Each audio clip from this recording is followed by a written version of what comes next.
మాంగళ్య shopping mall ఆర్సీపురంలో Ambedkar statue ఎదురుగా July 12న రాశి ఖన్నా చేతుల మీదుగా గ్రాండ్ ఓపెనింగ్. ఏపీలో కూటమి ప్రభుత్వం పెట్టుబడుల ముసుగులో ప్రభుత్వ భూములను అస్మదీయులకు అప్పనంగా దోచిపెడుతోంది.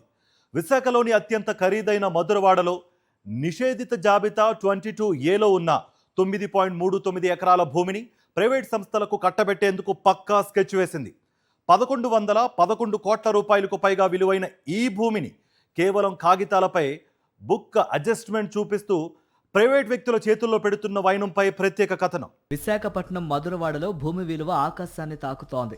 ఇక్కడి సర్వే నెంబర్ 426/3లో ఉన్న 9.39 ఎకరాల ప్రభుత్వ భూమి మార్కెట్ విలువ 1111 కోట్ల రూపాయలకు పైమాటే.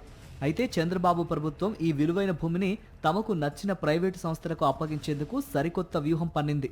ముందుగా ఈ భూమిని 22A నిషేధిత జాబితా నుంచి తొలగించి ఏపీటీడీసీ పేరిట నామమాత్రపు రేటుకు బదిలీ చేసింది. ఇందుకోసం రెవెన్యూ శాఖ ప్రత్యేక ప్రధాన కార్యదర్శి సాయి ప్రసాద్ ద్వారా చకచకా ఉత్తర్వులు కూడా జారీ చేయించింది. ఈ భూ బదిలీ వ్యవహారంలోనే అసలైన తిరకాసు దాగి ఉంది.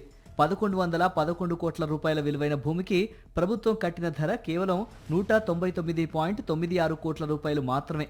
ఈ మొత్తం కూడా ప్రభుత్వ ఖజానాకు పైసా రాదు. కేవలం పేపర్లపై మాత్రమే బుక్ అడ్జస్ట్మెంట్ ప్రాతిపదికన బదిలీ జరుగుతుంది.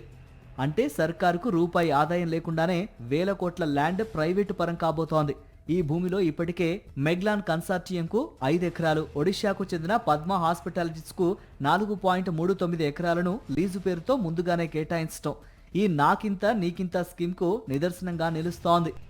దేశ చరిత్రలోనే ఎన్నడూ లేని విధంగా టెండర్లు, బిడ్డింగ్లు లేకుండానే కేవలం కాగితాలపై పెట్టుబడి ప్రతిపాదనల ఆధారంగా ఈ కేటాయింపులు జరుగుతున్నాయి. సదరు ప్రైవేటు సంస్థలకు ఆతిథ్య రంగంలో కనీస అనుభవం ఉందా లేదా అనేది కూడా ప్రభుత్వం పట్టించుకోవటం లేదు. ప్రైవేటు వ్యక్తులు ఏ ప్రభుత్వ భూమిని వేలెత్తి చూపితే దాన్ని ఏపీటీడీసీకి బదిలీ చేసి ఆపై వారికి 99 ఏళ్ల పాటు లీజుకు లేదా అవుట్ రైట్ సేల్కు అప్పగించేలా కొత్త జీవోలు తెచ్చి మరీ దోపిడీకి తెరలేపారు. స్టార్ హోటల్స్, రిసార్ట్ల పేరుతో విశాఖ నడిబొడ్డున జరుగుతున్న ఈ భూ దోపిడీపై తీవ్ర విమర్శలు వెల్లువెత్తుతున్నాయి.